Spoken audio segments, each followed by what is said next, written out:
Pukul 16.58 sore, 5 menit sebelum pernikahan kami, Mahesa memintaku untuk melepas gaun pengantinku dan keluar melalui pintu servis. Dia tidak meminta maaf. Dia tidak mengatakan bahwa dia telah jatuh cinta pada wanita lain, atau bahwa dia telah tidur dengan Vanya. Kirana selama berbulan-bulan sementara aku menjamin utang perusahaannya. Dia menjelaskan, dengan ketenangan seseorang yang yakin sedang menyelesaikan masalah administrasi, bahwa upacara akad nikah dibatalkan. Tetapi resepsi dan presentasi untuk para investor akan tetap berjalan. Vanya akan menggantikan tempatku di dalam foto-foto. Aku harus menghilang tanpa membuat keributan. Selama 6 tahun, aku telah melindungi Mahesa dari para krediturnya, dari ibunya yang menuntut, dari kesalahan-kesalahannya sendiri, dan seringkali dari rasa malu yang timbul karena dia membutuhkanku. Sore itu aku mengerti bahwa dia tidak mencintaiku terlepas dari kekuatanku. Dia telah belajar untuk memanfaatkan kekuatan itu. Saat itulah aku melihat gelang Cartier di pergelangan tangan Vanya, kerudung yang tidak pernah sempat dilihat oleh almarhum ibuku, dan ponsel di mana pengacaraku menunggu satu instruksi. Aku mengaktifkan klausul 17. Tepat pukul 17.36 sebesar Rp 600 miliar yang menopang Wijaya Hospitality berhenti mendapatkan jaminanku. Pukul 17.07 Adrian Pratama, saingan bisnis yang telah bertahun-tahun coba dihancurkan oleh Mahesa, tiba di pintu masuk utara Hotel Warisan Kolonial di Jakarta Pusat itu dengan membawa hasil audit, 2 kontrak, dan satu-satunya pertanyaan yang tidak seorang pun di dalam suite pengantin itu repot-repot menanyakannya padaku. Lara, apa yang ingin kamu lakukan? Ketika pintu aula Grand Ballroom terbuka untuk kedua kalinya, aku masih mengenakan gaun pengantin itu. Hanya pria yang berjalan di sisiku yang berubah. Tetapi cerita ini bukan tentang bagaimana pria lain datang untuk menyelamatkanku. Ini bercerita tentang apa yang terjadi ketika seorang wanita berhenti menopang dengan hartanya, diamnya, dan tahun-tahun hidupnya pria yang baru saja mempermalukannya. Pukul 16.53 sore itu, aku masih berpikir Mahesa akan masuk ke suite untuk menatap mataku dan mengatakan yang sebenarnya. Aku telah menemukan hubungannya dengan Vanya 3 minggu sebelumnya, tetapi sebagian dari diriku masih berharap pria yang telah berbagi 6 tahun denganku akan menunjukkan bahwa dia masih menyimpan sedikit dari orang yang dulu ku kenal. Aku tidak mengharapkan penjelasan yang sempurna. Aku juga tidak berharap permintaan maaf akan menghapus reservasi hotel, pesan yang dihapus, atau faktur palsu yang kutemukan. Aku mengharapkan kejujuran, satu keputusan dewasa sebelum kami mengucapkan janji suci di depan keluarga besar kami, mitra bisnis kami, dan ratusan karyawan yang bergantung pada perusahaan yang ditopang sebagian besar oleh jaminanku. Aku mengamati diriku di cermin besar, sementara Maya, sang koordinator pernikahan, merapikan lapisan terakhir kerudungku. Gaun sutra gading itu sederhana, ya, dibandingkan dengan desain berlebihan yang coba dipaksakan oleh Bu Ratna Wijaya, calon ibu mertuaku. Gaun itu tidak memiliki rok yang mekar, berlebihan atau ribuan kristal yang dijahit untuk memamerkan kekayaan. Aku memilihnya karena aku bisa mengenali diriku di dalamnya. Ibuku telah mengajarkan bahwa seorang wanita harus melihat dirinya sendiri sebelum membiarkan orang lain memutuskan apa yang mereka lihat. Ibu meninggal 2 tahun sebelum aku bertemu Mahesa, tetapi suaranya terus muncul di saat-saat yang aneh. Ketika aku menandatangani kontrak penting, ketika seseorang mengira kehati-hatianku sebagai kepatuhan, atau ketika aku perlu mengingat bahwa cinta seharusnya tidak memaksaku untuk menghilang, ponselku bergetar di atas meja rias. Itu Lia Hartono, pengacaraku. Pihak notaris dan bank telah mengonfirmasi penerimaan lampiran 17 dan perlu tahu apakah mereka harus mempertahankan penangguhan tersebut hingga setelah upacara. Aku membaca pesan itu 2 kali. Dokumen itu telah disiapkan berminggu-minggu yang lalu. Aku belum mengaktifkannya karena aku masih ingin percaya bahwa kebenaran dapat mencegah perang. Aku membalas agar dia menunggu telepon dariku. Maya melihat jam di atas perapian hias dan memberitahuku bahwa waktu tinggal 7 menit lagi. Kemudian dia menjelaskan dengan gugup bahwa Mahesa sedang rapat dengan ibunya dan tim komunikasi. Aku terlalu mengenal jenis jawaban itu. Dalam perusahaan keluarga di Indonesia, frasa yang samar sering digunakan untuk menutupi keputusan yang tidak ingin disebutkan oleh siapapun. Aku bertanya apakah Vanya bersama mereka. Maya tidak segera menjawab. Jari-jarinya mencengkeram tabletnya lebih erat, dan itu memberiku jawabannya lebih jelas daripada kata-kata apapun. Wijaya Hospitality seharusnya mengumumkan ekspansi internasional mereka malam itu. Setelah upacara, Mahesa akan naik ke panggung, menunjukkan presentasi tentang 2 hotel di Singapura dan 1 di Sydney, dan menerima tepuk tangan untuk operasi yang telah kurancang selama 18 bulan. 3 tahun sebelumnya, perusahaan itu hampir kehilangan 5 properti utamanya di Bali dan Jawa. Utangnya melebihi Rp500 miliar, dan beberapa bank menolak untuk memperpanjang jalur kredit. Mahesa meminta bantuanku pada suatu dini hari, duduk di lantai kantornya dengan dasi longgar dan rasa malu yang saat itu kusalahartikan sebagai kerendahan hati. Aku menghubungi penasihat keuangan keluargaku, mengajukan jaminan pribadi, dan meyakinkan sebuah dana investasi yang kukenal sejak sebelum berhubungan dengannya. Aku tidak melakukannya untuk memimpin perusahaannya. Aku melakukannya karena aku mencintainya dan karena 200 keluarga karyawan bergantung pada hotel-hotel itu. Seiring waktu, bantuanku berhenti menjadi keputusan luar biasa dan berubah menjadi struktur yang tak terlihat. Ketika krisis muncul, Mahesa meminta panggilan telepon, tanda tangan, atau pertemuan pribadi denganku. Ketika hasilnya tiba, dia yang muncul di depan kamera. Awalnya aku tidak terganggu. Kemudian aku mulai memperhatikan bahwa namaku menghilang bahkan dari dokumen internal. Mahesa berkata lebih baik memisahkan kehidupan pribadi kami dari perusahaan. Bu Ratna menegaskan bahwa seorang istri harus mendukung tanpa mengubah setiap tindakan menjadi negosiasi. Aku menerima terlalu sering karena aku percaya bahwa perdamaian adalah cara untuk melindungi apa yang telah kami bangun. Sekarang aku tahu bahwa perdamaian tanpa kebenaran hanya melindungi pihak yang diuntungkan dari keheningan. Selama bertahun-tahun aku diberitahu bahwa wanita dewasa harus tahu cara menjaga keutuhan keluarga. Tidak ada yang menjelaskan padaku bahwa menjaga tidak sama dengan memikul beban sendirian. Ibuku telah mengelola rumah tangga, rekening, dan penyakit ayahku tanpa meminta tepuk tangan. Aku tumbuh dengan keyakinan bahwa cinta diukur dari seberapa banyak yang mampu ditanggung seorang wanita, tanpa membuat orang lain tidak nyaman. Gagasan itu hampir merenggut namaku. Aku tidak percaya seorang wanita gagal karena mengakhiri suatu hubungan. Aku percaya sebuah hubungan gagal ketika ia hanya bisa bertahan jika salah satu pihak menjadi tidak terlihat. Langkah kaki di koridor berhenti di depan pintu. Aku menunggu Mahesa. Tetapi Bu Ratna yang masuk lebih dulu.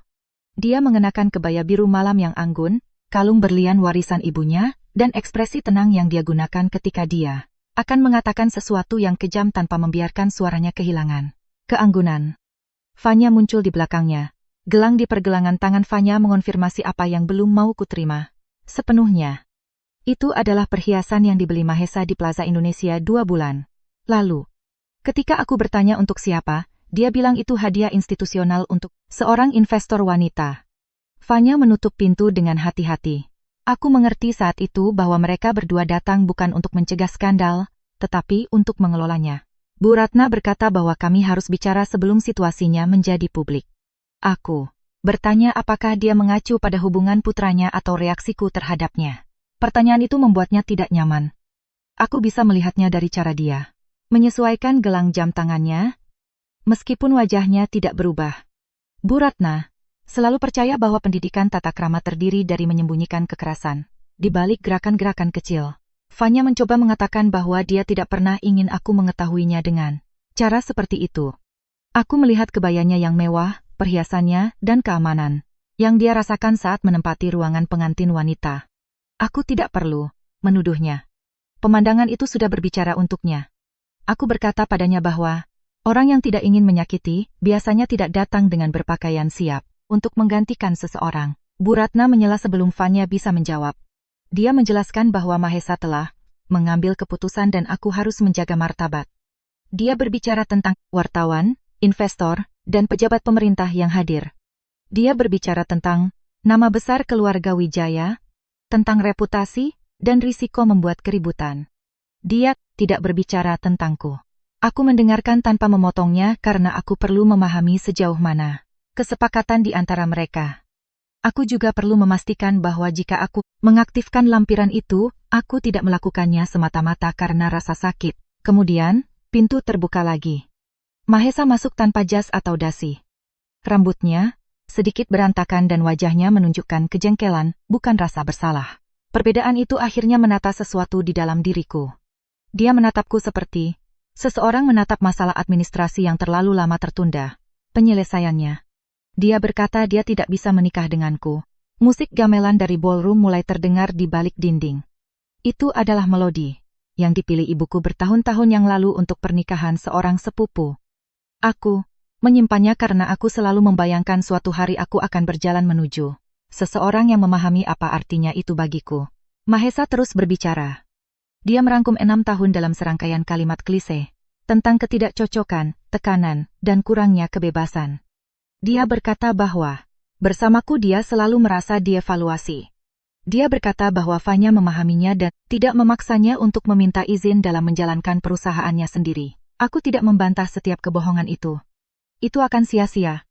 Aku mengerti bahwa dia telah mengubah kemampuanku menjadi sebuah penghinaan karena menerima. Bantuanku membuatnya merasa lebih kecil. Aku bertanya apakah dia ingin membatalkan upacara akad. Dia menjawab ya. Kemudian dia menambahkan bahwa presentasi bisnis akan tetap dilanjutkan.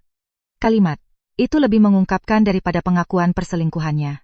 Mahesa tidak ingin pergi. Dia ingin menyingkirkan pengantin wanita, mempertahankan panggung, dan menempatkan Fanya di sisinya di depan investor yang telah kubawa. Bu Ratna menjelaskan bahwa barang-barangku akan dikirim ke apartemenku di Kuningan, dan nanti kami akan membahas kompensasi dan pernyataan pers. Dia berbicara seolah-olah aku adalah karyawan yang diberhentikan dari sebuah proyek. Aku menatap Mahesa dan memintanya untuk mengonfirmasi keputusannya di depan kedua wanita itu. Dia berkata ya. Dia tidak meninggikan suaranya. Dia tidak perlu melakukannya. Terkadang hidup berubah dengan satu kata yang diucapkan, tanpa emosi. Aku mengambil ponsel dari meja rias dan menelepon Lia. Mahesa ingin tahu siapa yang kuhubungi. Aku menjawab bahwa aku menghubungi satu-satunya orang yang seharusnya kudengarkan 3 minggu lalu. Ketika Lia menjawab, aku mengaktifkan lampiran sebulas dan menjelaskan fakta-faktanya dengan presisi hukum. Mahesa Armenta telah membatalkan pernikahan, mengakui hubungannya dengan Fanya Cruz, dan memutuskan untuk menggunakan acara yang dibiayai oleh dana perwalianku fidusia untuk mengumumkan operasi korporasi tanpa izinku. Lia meminta konfirmasi akhir. Aku memberikannya. Aku tidak merasakan kekuasaan. Aku merasakan ketakutan. Orang membayangkan bahwa menetapkan batasan menghasilkan kelegaan langsung. Dalam kasusku, itu menghasilkan rasa mual, tangan yang dingin, dan rasa bersalah yang tidak masuk akal terhadap 202 karyawan yang bergantung pada perusahaan yang bukan milikku, meskipun selama 3 tahun aku telah menanggung risiko utamanya. Meskipun demikian, aku mengonfirmasi. Pukul 17 Korokonoro tepat, jaminan-jaminan itu dibekukan. Fanya bertanya apa artinya itu. Aku tidak merasakan kepuasan saat menjawabnya, hanya kelelahan. Aku menjelaskan bahwa jalur kredit yang menopang Expans, Wijaya Hospitality berhenti mendapatkan dukunganku sampai audit forensik, memeriksa semua operasi yang terkait dengannya. Wajah Bu Ratna memucat. Mahesa menuduhku bereaksi karena sakit hati. Aku mengatakan kepadanya bahwa aku tidak sedang bereaksi. Aku sedang memenuhi kontrak. Dia memerintahkan agar aku meninggalkan acara itu lewat pintu belakang. Aku melihat gaun, kerudung, dan buket bunga yang dipegang asistenku di dekat jendela. Selama berbulan-bulan aku memikirkan upacara itu sebagai pintu menuju kehidupan bersama. Pada saat itu aku mengerti bahwa itu juga bisa menjadi pintu keluar. Aku berkata padanya bahwa aku tidak akan pergi. Mahesa tertawa sinis dan bertanya apakah aku berencana berjalan sendirian ke pelaminan. Aku belum tahu jawabannya. Ponselku bergetar semenit kemudian. Adrian Pratama ada di pintu masuk utara. Lia telah memberitahunya apa yang terjadi. Dia tidak akan masuk tanpa izinku. Aku membaca pesan itu beberapa kali. Di tengah ruangan di mana semua orang telah memutuskan untukku, Adrian menunggu agar aku yang memutuskan. Aku menjawab dengan satu kata. Masuk. Aku keluar dari suite tanpa melepas kerudungku. Maya mengikutiku di koridor, mencoba mendapatkan instruksi untuk para tamu. Aku memintanya untuk tidak mengumumkan apapun dulu.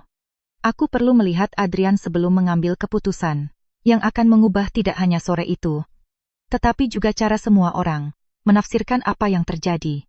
Mahesa berjalan di belakangku. Aku mendengar Bu Ratna mencoba menghentikannya, dan Fanya bertanya apa yang akan terjadi dengan presentasi. Tak satu pun dari mereka bertanya apa yang akan terjadi padaku. Koridor itu bermuara ke lobi utama hotel yang megah. Bunga-bunga melati putih, menghiasi pilar-pilar marmer, dan air mancur di tengah memantulkan langit senja. Jakarta. Beberapa karyawan berpura-pura merapikan gelas agar tidak melihat kami. Yang lain sudah mengerti bahwa pernikahan itu telah berubah menjadi sesuatu yang berbeda. Adrian berdiri di dekat pintu masuk utara. Dia mengenakan setelan jas hitam, formal tanpa hiasan.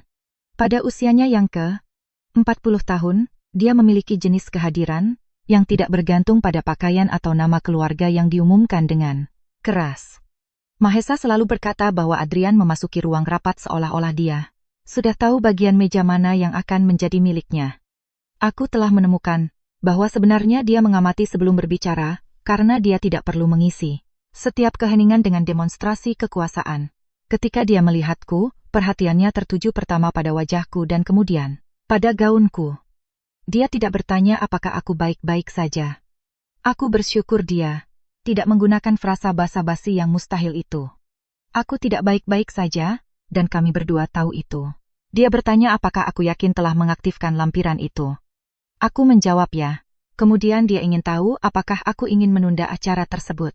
Dia menjelaskan bahwa dia bisa memerintahkan wartawan untuk keluar, membatalkan makan malam, dan memindahkan pertemuan dengan investor ke lokasi lain di Jakarta Selatan.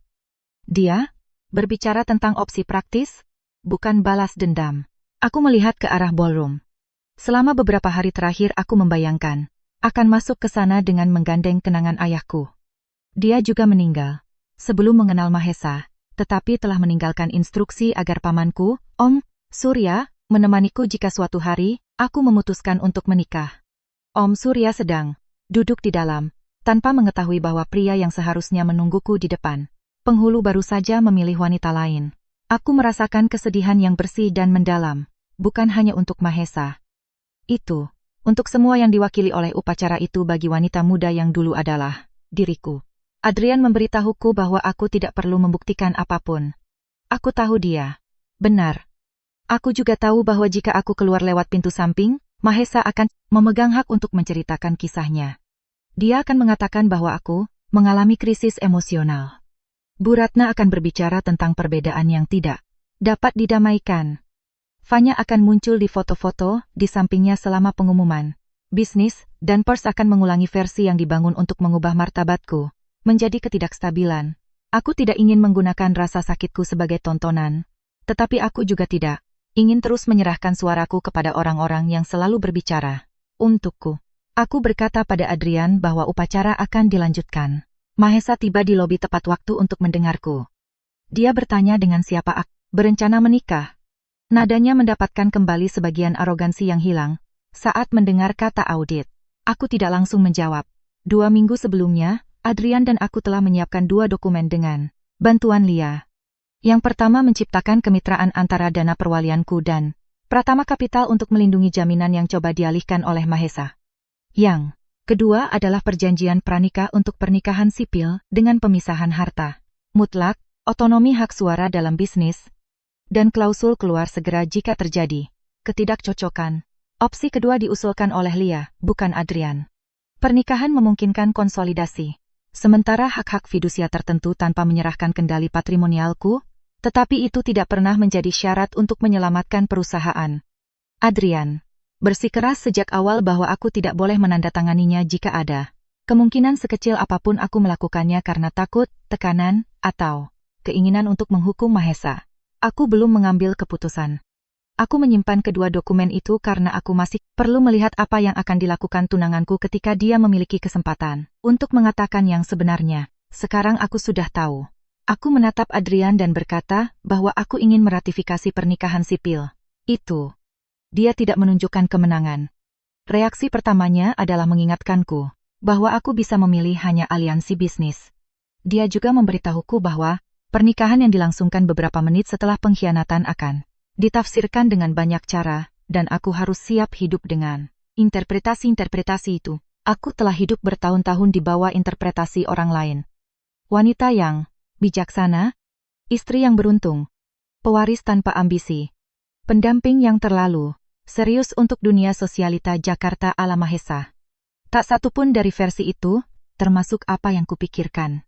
Aku menjelaskan padanya bahwa aku tidak mengambil keputusan dalam 5 menit. Aku mulai memutuskan ketika menemukan faktur-faktur Fanya itu. Aku melanjutkan ketika menemukan email tentang transfer jaminanku, dan aku menyelesaikannya.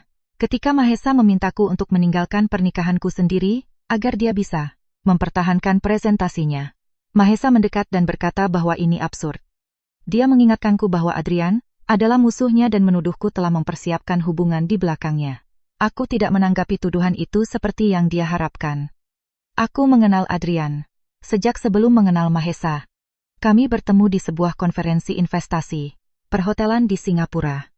Kami berbicara sepanjang malam tentang bangunan tua, perusahaan keluarga, dan biaya mempertahankan hal-hal yang tidak bisa lagi dipertahankan. Setelah itu kami kehilangan kontak. Ketika dia kembali mencariku, aku sudah menjalin hubungan dengan Mahesa, dan Adrian menghormati batas itu. Bertahun-tahun kemudian kami bertemu dalam negosiasi bisnis. Kami tidak pernah memiliki hubungan rahasia, bahkan persahabatan akrab pun tidak. Ada rasa hormat, ingatan, dan jarak yang dia pertahankan bahkan ketika dia mengerti bahwa banyak keputusan cerdas yang dikaitkan dengan Mahesa sebenarnya dirancang olehku. Aku tidak menjelaskan semua itu di lobi. Aku hanya berkata pada Mahesa bahwa Adrian tidak pernah memintaku berbohong untuk melindungi harga dirinya. Kalimat itu melukainya karena menamai dengan tepat apa yang telah dia lakukan. Fanya dan Bu Ratna muncul di belakang kami. Tamu-tamu awal mulai terlihat di pintu ballroom. Aku melihat sepupu Mahesa berhenti di bawah pilar dan berpura-pura mencari sinyal di ponselnya. Aku juga melihat Pak Herman, Presiden, Komisaris, mendekat cukup dekat untuk mendengar tanpa ikut campur. Maya bertanya apa yang harus dia komunikasikan kepada pembawa acara. MC. Aku memberitahunya bahwa upacara akan dimulai dalam 3 menit dan agar dia mengubah nama mempelai pria. Mengucapkan Adrian Pratama menghasilkan gerakan yang terlihat di antara mereka yang berada di dekatnya. Itu bukan teriakan atau seruan kolektif. Itu lebih mirip arus listrik yang melintasi lobi marmer itu. Mahesa berkata dia tidak akan membiarkan kami menggunakan acaranya. Aku mengingatkannya bahwa kontrak utama sewa tempat ditandatangani oleh dana perwalianku. Bu Ratna mengancam Maya akan mencegahnya bekerja lagi untuk keluarga terpandang di Jakarta. Maya melihat tabletnya dan menjawab dengan suara bergetar bahwa kliennya adalah Ella Rasutanto. Mendengar nama lengkapku pada saat itu membuatku mengerti betapa banyak kekuatan yang telah kuserahkan hanya dengan membiarkan semua orang memanggilku tunangan Mahesa. Adrian mengulurkan tangannya, tetapi tidak menyentuhku. Dia menunggu. Aku meletakkan tanganku di atas lengannya. Sampai hari ini ada orang yang percaya bahwa aku melakukannya untuk membalas dendam. Tidak seperti itu. Balas dendam berusaha agar orang lain menderita. Aku berusaha mencegah Mahesa terus memutuskan bagian mana dari hidupku yang bisa kupertahankan setelah mengkhianatiku. Adrian bukanlah hadiahku atau penyelamatku. Dia adalah seorang pria yang telah menuangkan dalam tulisan batasan-batasan yang selalu ingin dibiarkan Mahesa. Hanya dalam janji-janji lisan. Perbedaan itu, setelah 6 tahun, lebih berharga daripada gerakan romantis apapun. Saat kami berjalan menuju pintu masuk ballroom, aku merasa lututku bisa goyah. Bukan karena aku meragukan keputusanku, tetapi karena tubuh tidak selalu membedakan antara pembebasan dan kehilangan. Keduanya bisa terasa seperti kejatuhan. Pintu tertutup di depan kami. Orkestra gamelan menerima instruksi baru dan mulai bermain lagi. Adrian bertanya, apakah aku ingin beberapa menit. Aku berkata padanya bahwa aku sudah menunggu 6 tahun untuk menempati tempatku tanpa meminta maaf. Pintu terbuka. 300 orang berdiri, karena kebiasaan sebelum memahami bahwa pria di sampingku bukanlah Mahesa. Aku ingat wajah-wajah itu dengan kejelasan yang masih mengejutkanku. Om Surya memegang dadanya. Lia berada di baris kedua dengan 2 map berwarna gelap. Pak Herman tetap berdiri tanpa menyembunyikan keterkejutannya. Beberapa wartawan mengangkat ponsel mereka. Beberapa wanita sosialita mencari Bu Ratna dengan pandangan mereka. Mahesa duduk di baris pertama di antara ibunya dan Fanya. Aku tidak menyangka dia akan tetap tinggal. Kemudian aku mengerti bahwa dia masih percaya dia bisa menghentikanku. Baginya, hidupku masih merupakan negosiasi yang bisa dia menangkan kembali jika dia menemukan argumen yang tepat. Aku berjalan perlahan karena gaunnya berat dan karena aku tidak ingin perjalanan itu tampak seperti pelarian ke arah yang berlawanan. Aku tidak melarikan diri dari satu pria untuk berlindung pada pria lain. Aku masuk atas kemauanku sendiri. Ketika kami sampai di depan, di mana petugas catatan sipil dan seorang penghulu sudah menunggu, karena kami telah merencanakan akad dan pencatatan sipil sekaligus. Aku melepaskan lengan Adrian dan meminta mikrofon dari MC yang tampak bingung. Suaraku keluar lebih stabil daripada perasaanku. Aku menjelaskan bahwa upacara telah berubah karena Mahesa Wijaya telah membatalkan pernikahan kami beberapa menit sebelumnya dan telah mengakui hubungannya dengan Fanya Kirana. Aku tidak menggambarkan adegan di suite tadi. Aku tidak akan merinci setiap luka. Untuk membuktikan bahwa luka itu ada, Mahesa berdiri dan berkata dengan suara keras bahwa kehidupan pribadi kami tidak seharusnya dibahas di depan para investor. Aku mengingatkannya bahwa dia sendiri yang memutuskan untuk mempertahankan pengumuman perusahaan dan menggantikanku dalam foto-foto. Ketika dia menggunakan acara yang dibiayai oleh dana perwalianku untuk mempromosikan operasi yang didukung oleh asetku, itu berhenti menjadi percakapan pribadi semata. Layar besar di belakang pelaminan menyala. Presentasi itu sudah disiapkan sebelumnya oleh Lia. Kami telah bersiap untuk melakukannya di ruang rapat direksi, bukan dengan gaun pengantin. Struktur utang Wijaya Hospitality muncul di layar. Aku menjelaskan bahwa 3 tahun sebelumnya, dana perwalianku memberikan jaminan utama untuk jalur kredit sebesar Rp 600 miliar. Aku juga menjelaskan bahwa beberapa perusahaan cangkang yang terkait dengan Mahesa telah mencoba memindahkan sebagian dari jaminan itu tanpa persetujuanku. Fanya menggelengkan kepalanya dan berkata dengan suara pelan bahwa dia tidak tahu apa-apa. Aku mengamatinya. Di saat-saat lain aku membayangkan, menghadapinya, bertanya kapan semuanya dimulai. Menuntut detail yang bisa mengukur dimensi pengkhianatan itu. Melihatnya duduk di samping Bu Ratna yang tampak kaku. Aku mengerti bahwa tidak ada jawaban yang akan mengubah keputusan yang harus kuambil. Aku berkata padanya bahwa tanda tangan elektroniknya muncul di faktur untuk layanan yang tidak pernah diberikan. Lia menunjukkan dokumen-dokumen itu di layar. Ada pembayaran untuk konsultasi citra, perjalanan mewah ke Eropa, perhiasan, dan sebuah apartemen di Singapura yang dibeli melalui perusahaan bernama Cakrawala Prima.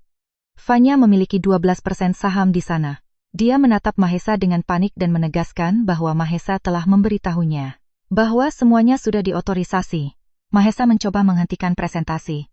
Dia maju ke depan dan berkata bahwa dokumen-dokumen itu rahasia, bahwa masalahnya bisa diselesaikan secara kekeluargaan, dan bahwa aku menggunakan luka pribadi untuk menghancurkan perusahaan warisan keluarganya. Aku tidak merasa sedang menghancurkan apapun. Aku sedang menarik dukunganku dari struktur yang telah menggunakan tanda tanganku sambil menyembunyikan namaku. Aku berkata padanya, kamu memintaku melepas gaun ini dan keluar lewat pintu belakang sementara kamu mempertahankan panggung. Masalahmu bukan tontonan. Ini, Mahesa. Masalahmu adalah kamu telah kehilangan kendali atas ceritanya. Lia membacakan bagian penting dari lampiran 17.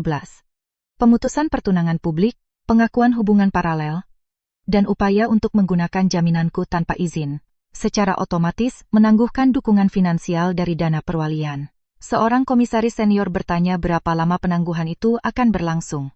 Lia menjawab bahwa itu akan berlanjut hingga kesimpulan audit forensik atau hingga aku memindahkan jaminan ke struktur lain. Pandangan beralih ke Adrian. Mahesa mengerti sebelum aku menjelaskan sisanya. Pratama Capital telah mengajukan penawaran akuisisi kontingen 10 hari sebelumnya. Mahesa telah mengarsipkannya, tanpa menunjukkannya, kepada Dewan Komisaris karena itu menyiratkan tinjauan independen terhadap manajemennya. Pak Herman berdiri dan bertanya apakah tawaran itu melindungi operasional dan lapangan kerja. Adrian menjawab ya. Tetapi menambahkan bahwa Direktur Utama Mahesa harus diberhentikan sementara selama audit. Mahesa menuduhnya ingin mencuri perusahaan. Aku menyela karena operasi itu bukan milik pertarungan antara dua pria. Aku menjelaskan bahwa proposal itu menjaga hotel tetap buka, melindungi kreditor, dan menjamin gaji karyawan selama 18 bulan. Satu-satunya hal yang tidak dilindungi adalah jabatan Mahesa. Dia menatapku seolah-olah aku telah menjatuhkan hukuman mati. Dia berkata dengan suara serak bahwa aku tidak bisa melakukan itu padanya. Tega kamu, Elara, bisiknya. Aku mendengar frasa itu dan merasakan sesuatu tertutup secara definitif. Dia tidak bertanya bagaimana perasaanku. Dia tidak menyesal telah mengkhianatiku. Dia tidak mengakui tahun-tahun di mana aku menggunakan warisanku untuk menopangnya. Dia hanya berkata bahwa aku tidak bisa melakukan itu padanya. Aku menjawab bahwa bukan aku yang melakukannya. Aku hanya berhenti mencegah. Keputusan-keputusannya sendiri menimpanya. Apa yang terjadi selanjutnya tidak memiliki kejelasan dramatis yang sering dibayangkan orang ketika mendengar cerita sepertiku. Tidak ada yang jatuh berlutut. Tidak ada wahyu yang mampu segera menata siapa yang tidak bersalah dan siapa yang bersalah. Kebenaran datang berlapis-lapis, dan masing-masing mengungkapkan bentuk kepengecutan yang berbeda. Fanya adalah yang pertama menjauh secara fisik dari Mahesa. Kursinya bergeser beberapa sentimeter. Tetapi aku menyadarinya, karena aku telah menghabiskan berminggu-minggu mengamati detail kecil. Ponsel yang dibalik ke bawah, parfum asing di kemeja, reservasi hotel yang dibenarkan sebagai rapat mendadak. Dia bertanya pada Mahesa mengapa namanya muncul di Cakrawala Prima. Mahesa menjawab dengan ketus bahwa mereka akan membicarakannya nanti. Fanya bersikeras. Suaranya tidak lagi memiliki kemanisan palsu yang dia gunakan padaku, atau keamanan yang dia miliki saat memasuki suite tadi. Dia berkata bahwa Mahesa telah meyakinkannya bahwa perusahaan itu tidak terkait dengan jaminanku. Bu Ratna mencoba mendiamkannya dengan tatapan tajam, tetapi Fanya membawa terlalu banyak ketakutan yang menumpuk untuk patuh. Menurut Fanya, Bu Ratna lah yang memintanya menjauhkan Mahesa dariku sebelum tanda tangan definitif perpanjangan kredit. Sang matriark percaya bahwa jika aku mengalami penghinaan yang cukup publik, aku akan pergi tanpa memeriksa dokumen-dokumen itu, terlalu malu untuk bertarung. Fanya harus menempati tempatku selama presentasi untuk memancarkan stabilitas kepada investor. Mahesa menatap ibunya dengan kaget. Aku tidak bisa tahu semua yang terjadi di dalam dirinya. Tetapi aku mengenali ekspresi seseorang yang menemukan bahwa dia juga telah dimanipulasi. Selama bertahun-tahun aku telah melihat ekspresi yang sama di wajahku sendiri setiap kali aku menemukan keputusan yang diambil di belakangku. Bu Ratna menyangkal tuduhan itu dengan dingin. Dia berkata bahwa dia hanya mencoba melindungi nama baik Wijaya, dan bahwa Fanya memutarbalikkan percakapan untuk menyelamatkan diri. Mahesa ingin menimpakan semua tanggung jawab pada mereka berdua. Dia mulai berbicara tentang tekanan, nasihat yang salah, dan kesalahan yang dilakukan di tengah krisis. Aku menghentikannya karena aku tidak bersedia membiarkan dia mengubah pengkhianatannya menjadi kecelakaan yang diprovokasi oleh dua wanita. Aku mengingatkannya bahwa dia yang masuk ke kamarku. Dia yang mengatakan tidak ingin menikah denganku. Dia yang memutuskan untuk melanjutkan presentasi dengan Fanya. Pengaruh orang lain mungkin bisa menjelaskan sebagian perilakunya, tetapi tidak bisa membebaskannya dari kesalahan. Ballroom itu menjadi sunyi senyap. Aku tahu banyak orang berharap aku menggunakan momen itu untuk mempermalukannya lebih jauh. Aku bisa saja menceritakan setiap perjalanan dinas palsu, setiap kebohongan, dan setiap malam dia pulang dengan penjelasan yang disiapkan. Aku tidak melakukannya. Aku tidak ingin keputusan terburuk Mahesa menjadi pusat permanen hidupku. Lia meletakkan dua map di atas meja akad yang sempit. Dia menjelaskan kepada petugas pencatat sipil dan para saksi bahwa Adrian dan aku telah menyiapkan perjanjian pranikah dengan pemisahan harta mutlak yang telah ditandatangani secara digital pagi itu dan memerlukan ratifikasi kehadiran. Mahesa berteriak bahwa itu membuktikan aku tidak pernah berniat menikah dengannya. Tuduhan itu menyakitkan karena sebagian dari diriku tahu betapa aku menginginkan pernikahan itu sebelumnya. Aku telah menyimpan kedua dokumen itu, justru karena aku masih berharap untuk memilihnya jika dia mengatakannya. Sebenarnya, aku menjelaskan padanya bahwa jika dia masuk ke suite, mengakui hubungan dengan Fanya, dan setuju untuk menghentikan operasi keuangan ilegal itu, aku akan menunda upacara. Kami tidak akan berpura-pura tidak ada yang terjadi. Tetapi, akan ada kemungkinan untuk menghadapi kebenaran tanpa menghancurkan satu sama lain. Dia memilih hal lain. Petugas pencatat sipil. Pak Rahmat tampak gugup tetapi profesional. Dia meminta untuk berbicara denganku dan Adrian secara terpisah sebentar di samping panggung. Dia bertanya apakah aku mengerti bahwa aku bisa mundur tanpa penalti apapun. Dia juga ingin tahu apakah seseorang telah mengancamku atau apakah keputusanku adalah akibat dari tekanan langsung. Aku menjawab bahwa aku telah menghabiskan bertahun-tahun di bawah tekanan yang tidak kusadari. Tetapi pada saat itu aku bebas. Kemudian dia bertanya apakah aku ingin menikah dengan Adrian Pratama di bawah rezim pemisahan harta mutlak dan otonomi profesional. Aku menatap Adrian sebelum menjawab. Aku tidak mencari janji romantis. Aku perlu memastikan bahwa pria di depanku mengerti apa arti perjanjian itu. Aku tidak akan menyerahkan kendali, yang baru saja aku peroleh kembali. Adrian berkata dengan tenang bahwa otonomiku bukanlah konsesi darinya, melainkan syarat dasar untuk hubungan apapun yang mungkin ada di antara kami. Maka aku menjawab ya. Pak Rahmat mengajukan pertanyaan serupa kepada Adrian. Adrian mengonfirmasi bahwa dia bisa mundur dan memahami klausul keluar. Kemudian dia menerima pernikahan itu. Kami kembali ke meja akad. Mahesa bergerak maju ke arah kami. Tetapi dua petugas keamanan hotel yang disiapkan Lia mendekat, menghalanginya secara halus. Dia tidak mencoba menyentuh kami, hanya mengulangi dengan mata merah bahwa aku tidak bisa menikah dengan pria lain pada hari yang sama aku seharusnya menikah dengannya. Aku berkata padanya bahwa dia bukan pemilik apa yang terjadi setelah dia mencampakkanku. Aku mengambil pena. Saat menandatangani buku nikah dan dokumen sipil, aku teringat jaminan pertama yang kuberikan untuk Mahesa. Saat itu, dia berjanji akan membuktikan bahwa kepercayaanku tidak sia-sia. Aku percaya bahwa mencintai berarti memberinya waktu untuk menjadi pria yang dia inginkan. Sekarang aku menandatangani untuk alasan yang berbeda. Bukan karena Adrian telah membuktikan bahwa dia akan menjadi suami yang sempurna. Tidak ada yang bisa membuktikan hal seperti itu sebelum memulai. Aku menandatangani karena kondisi kami tertulis jelas, karena dia menghormati keraguanku, dan karena aku perlu membangun kehidupan di mana tidak ada janji lisan yang berada di atas hakku untuk memilih. Adrian menandatangani setelahku. Petugas menyatakan pernikahan sipil kami sah. Secara hukum negara, Adrian tidak langsung menciumku. Dia menatapku, meminta izin tanpa kata. Aku mengangguk pelan, dan dia mencium keningku dengan lembut. Sikap itu memicu tepuk tangan pertama yang ragu-ragu. Itu tidak bulat. Beberapa orang tetap diam, terpaku. Yang lain masih mencoba memahami apakah mereka baru saja menghadiri pernikahan, perpisahan, atau transaksi bisnis. Bagiku, itu adalah ketiganya. Itu juga merupakan kehilangan. Aku tidak keluar dari ballroom itu dengan perasaan tak terkalahkan. Aku keluar dengan status menikah, terlindungi secara hukum, dan dengan hati yang hancur. Wanita bisa mengambil keputusan yang tepat dan masih menangis untuk kehidupan yang mereka harapkan. Kontradiksi itu adalah salah satu bagian tersulit untuk diterima. Aku mengambil mikrofon sekali lagi. Aku mengumumkan bahwa makan malam akan dilanjutkan, tetapi aku membatalkan presentasi asli Wijaya Hospitality. Para investor akan menerima dokumentasi lengkap sebelum mengambil keputusan apapun. Aku juga mengklarifikasi bahwa kami tidak merayakan kejatuhan sebuah keluarga terpandang. Prioritasnya adalah melindungi karyawan, pemasok, dan kreditor. Pak Herman mendekatiku ketika upacara selesai. Dia berkata dengan nada meminta maaf bahwa Dewan Komisaris seharusnya mengakui peran serta aktifku lebih awal. Aku tidak membutuhkan permintaan maaf dekoratif.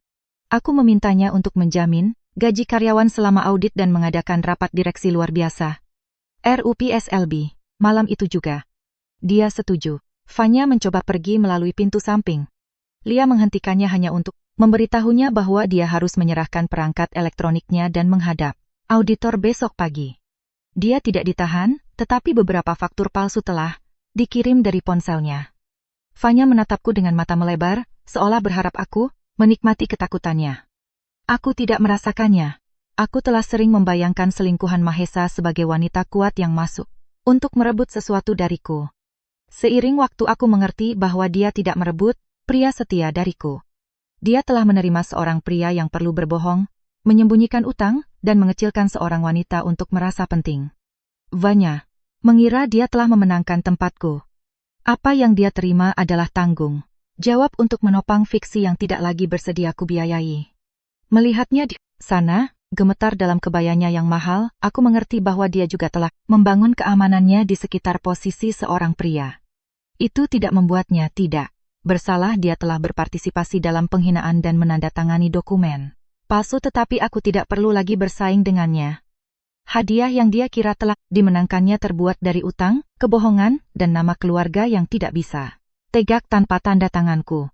Bu Ratna mendekatiku sebelum meninggalkan ballroom, wajahnya topeng kemarahan yang dingin. Dia mendesis bahwa aku telah mengubah masalah keluarga menjadi perang korporasi.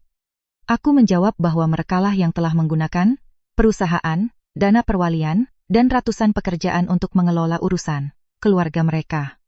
Aku sedang memisahkan hal-hal itu. Bu Ratna telah mengulang selama bertahun-tahun bahwa nama Wijaya adalah warisan yang harus kuhormati. Malam itu aku mengerti bahwa nama besar tanpa rasa terima kasih bukanlah warisan. Itu adalah utang yang diturunkan dari generasi ke generasi dan selalu ditagih kepada wanita yang paling bersedia untuk diam. Dia memintaku untuk memikirkan nama Wijaya. Aku berkata padanya bahwa aku telah memikirkan nama itu selama bertahun-tahun. Mulai sekarang, aku juga akan memikirkan namaku sendiri. Makan malam dimulai dengan penundaan 1 jam. Aku hampir tidak menyentuh makanan khas Indonesia yang mewah itu. Tubuhku mulai menagih semua yang telah kutahan sejak di suite. Aku merasa dingin meskipun ada lilin dan malam Jakarta yang hangat.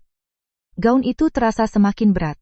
Korsetnya menghalangiku bernapas dengan nyaman, dan wajahku sakit karena usaha mempertahankan ekspresi tenang di depan ratusan tamu yang berbisik-bisik. Adrian duduk di sampingku, tetapi tidak mencoba mengubah makan malam itu menjadi perayaan romantis.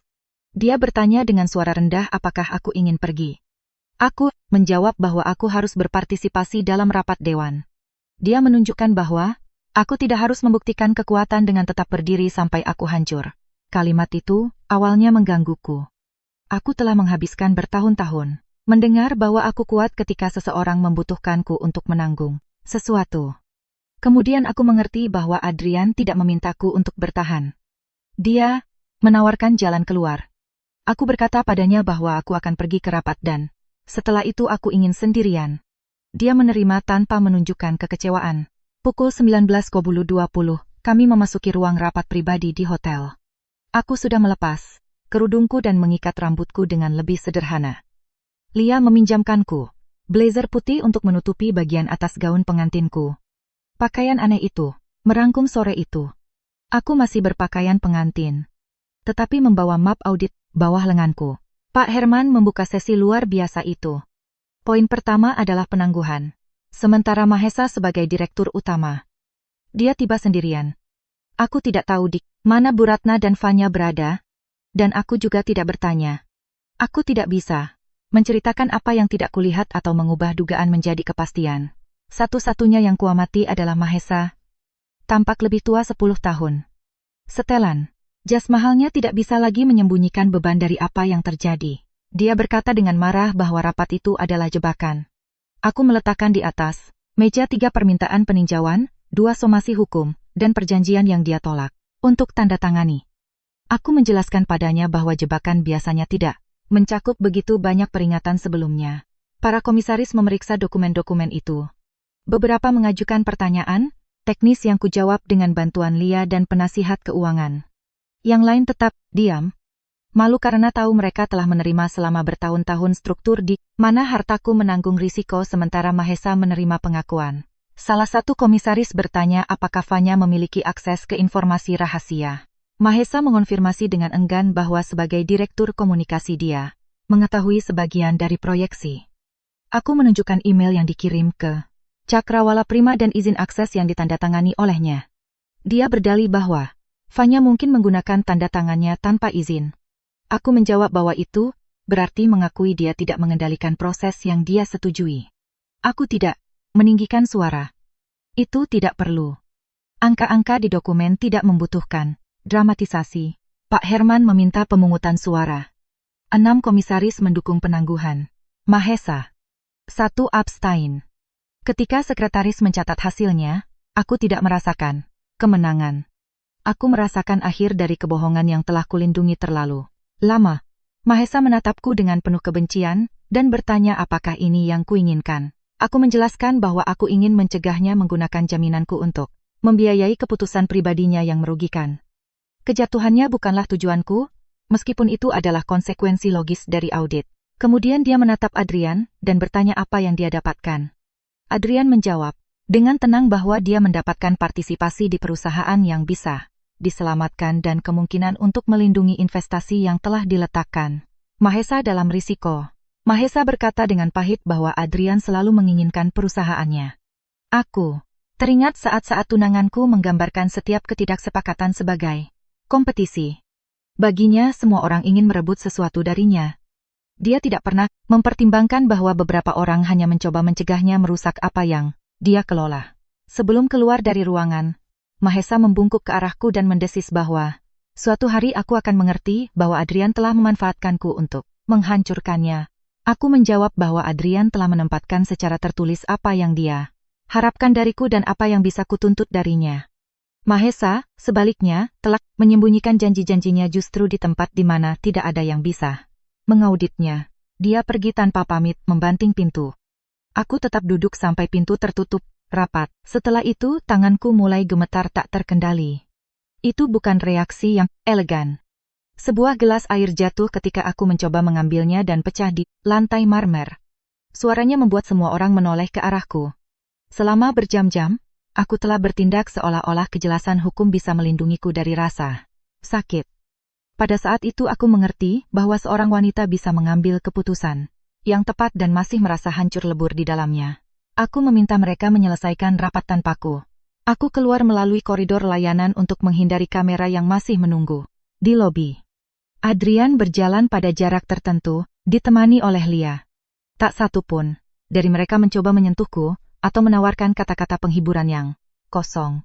Ketika kami sampai di mobilnya, sebuah sedan hitam yang tenang, bukan mobil sport, mencolok seperti milik Mahesa, aku berkata pada Adrian bahwa aku tidak bisa pergi ke suite pengantin di hotel manapun, atau ke rumah yang penuh dengan staf yang akan memandang kami sebagai pengantin baru yang aneh. Dia menjelaskan bahwa rumahnya di kawasan Kebayoran Baru memiliki paviliun tamu yang terpisah, dan dia juga bisa membawaku ke hotel lain atas namaku sendiri. Aku memilih rumahnya karena aku membutuhkan privasi dan karena, terlepas dari segalanya, aku percaya dia akan menghormati batasan tertulis di antara kami. Selama perjalanan, aku mengamati lampu-lampu kota Jakarta. Jalanan macet seperti biasa, restoran di Senopati masih penuh, dan orang-orang menyeberang jalan tanpa mengetahui bahwa hidupku baru saja terbagi menjadi sebelum dan sesudah. Ponselku menumpuk pesan. Mahesa memulainya dengan perintah. Dia ingin aku menjawab, menghentikan audit, dan mencegah kebocoran ke media gosip. Kemudian, dia menulis bahwa dia telah salah memahami apa yang terjadi. Belakangan dia berkata ibunya sakit jantung karena syok dan aku sedang menghancurkan 40 tahun kerja keras keluarganya.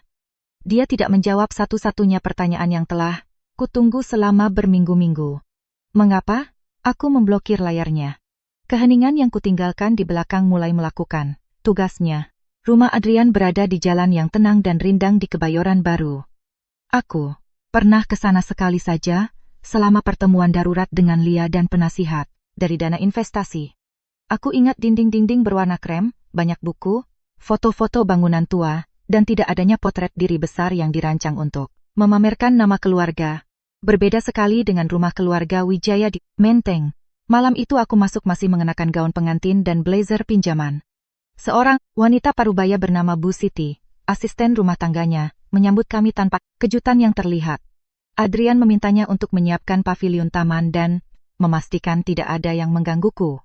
Dia tidak memperkenalkanku sebagai istrinya, dia memanggilku dengan namaku. Detail kecil itu menyentuhku lebih dari yang kuduga. Di paviliun, aku menemukan pakaian ganti sederhana yang masih baru, perlengkapan mandi, dan nampan berisi air putih dan teh jahe hangat. Adrian telah memerintahkan untuk menyiapkan semuanya ketika Lia memberitahunya sore tadi bahwa situasinya mungkin berakhir dengan perpisahan di altar. Dia tidak tahu aku akan memilih menikah dengannya. Dia hanya tahu bahwa mungkin aku tidak akan memiliki tempat kemana aku ingin kembali malam itu. Aku berjuang sendirian untuk melepas gaun itu. Butuh hampir 20 menit untuk membuka kancing-kancing kecil di punggung. Ketika akhirnya aku meletakkannya di atas kursi, kain sutra gading itu jatuh seperti kulit kosong. Dari kehidupan yang tidak lagi menjadi milikku, aku tidak langsung menangis. Aku mandi air panas sampai kulitku memerah, mengenakan kemeja putih kebesaran yang disediakan, dan memeriksa pesan dari bank. Aku mengonfirmasi pembekuan jaminan. Aku memberikan otorisasi akses kepada auditor forensik dan mengirim instruksi untuk melindungi rekening operasional hotel agar gaji karyawan aman. Baru setelah itu aku duduk di lantai di samping tempat tidur. Aku menangis untuk pernikahan yang tidak terjadi, untuk wanita yang telah menunggu penuh harap di depan cermin tadi sore, dan untuk saat-saat di mana aku membela Mahesa, bahkan di dalam kepalaku sendiri. Aku juga menangis karena menikah dengan Adrian, sebebas apapun keputusanku, tidak bisa menghapus fakta bahwa aku baru saja Kehilangan hubungan di mana aku telah menginvestasikan 6 tahun hidupku.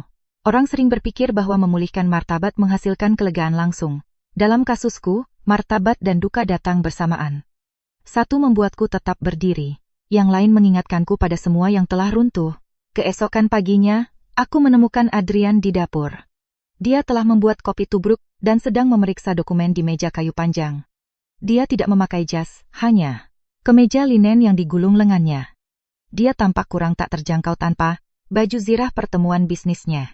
Dia bertanya bagaimana tidurku. Aku mengatakan yang sebenarnya. Hampir tidak tidur. Dia merangkum apa yang terjadi selama dini hari. Dewan Komisaris telah membekukan beberapa operasi.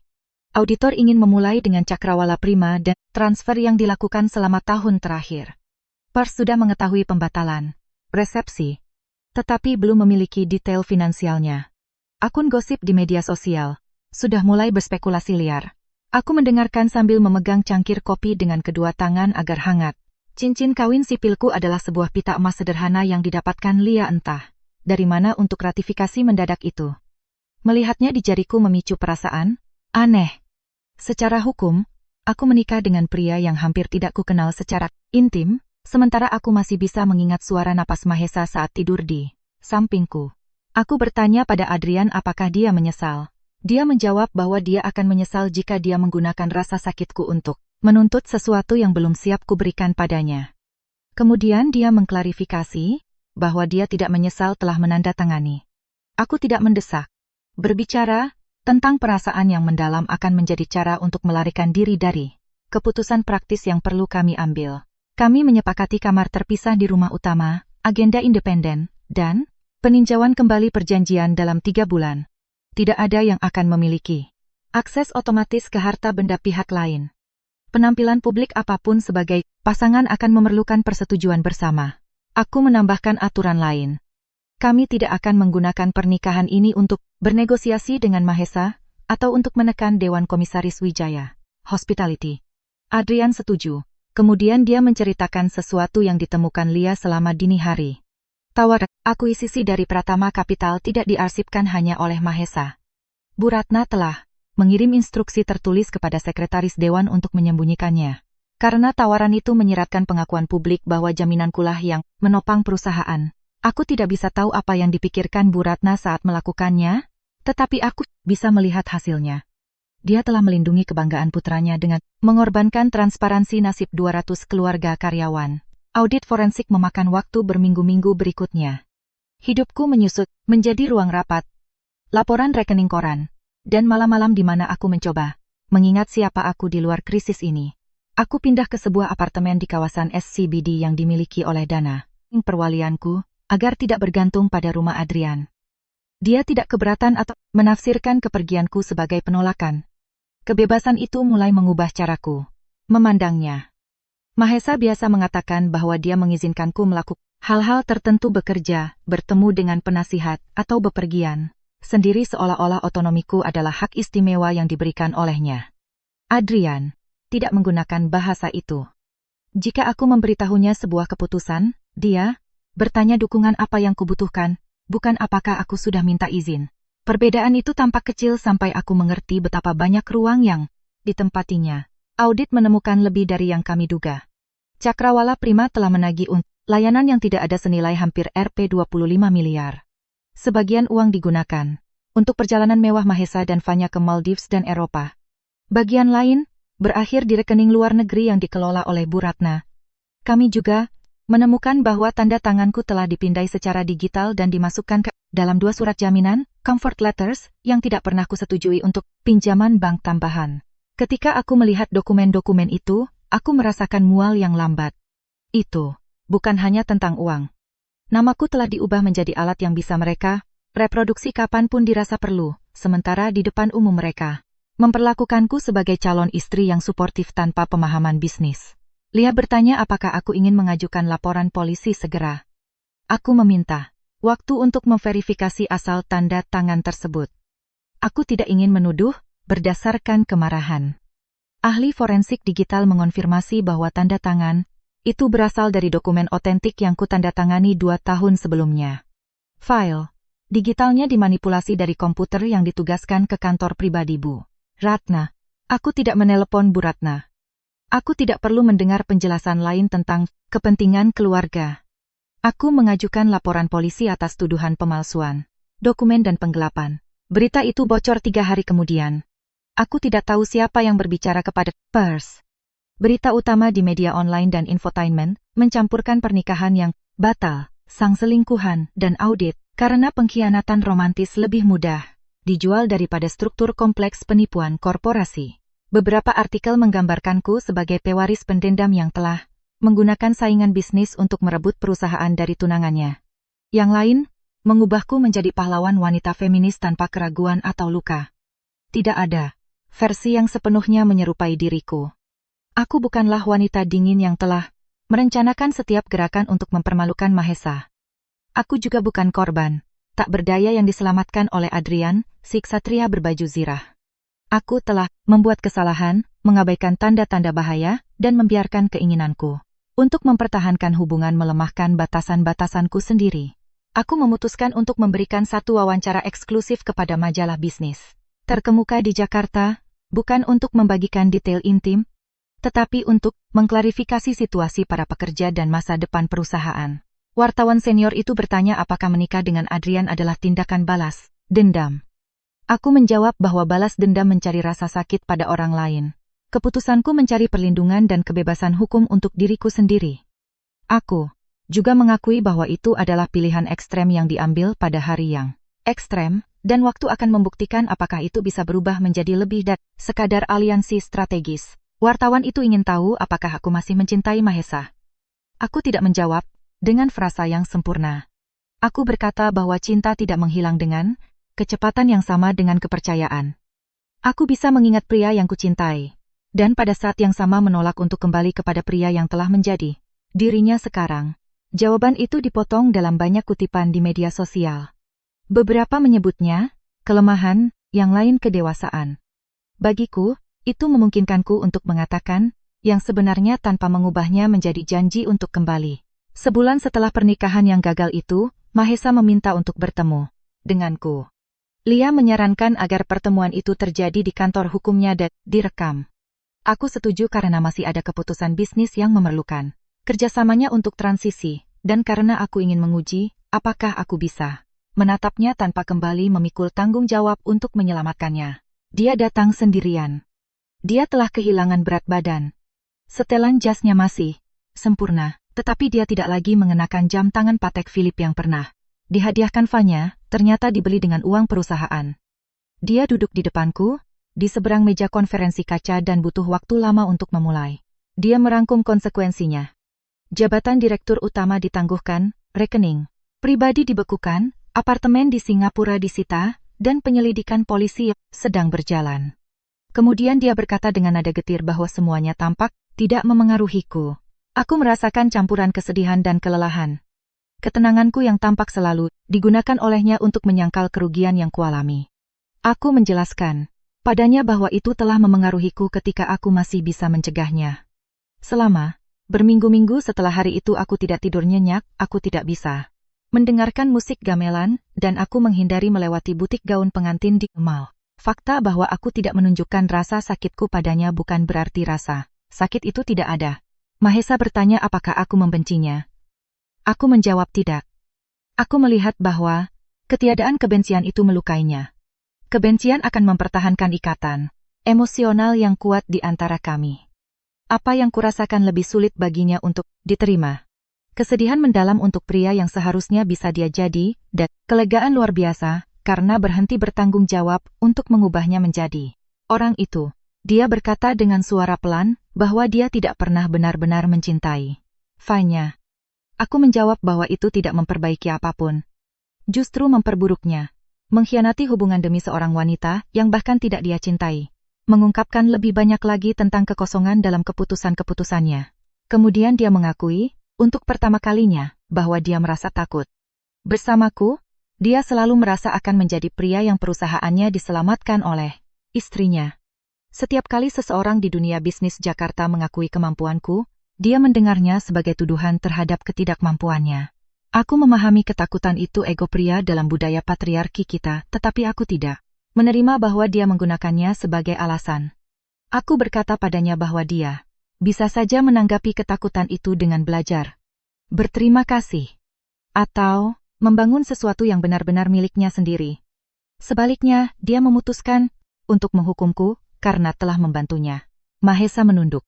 Setelah jeda yang lama, dia bertanya apakah aku mencintai Adrian.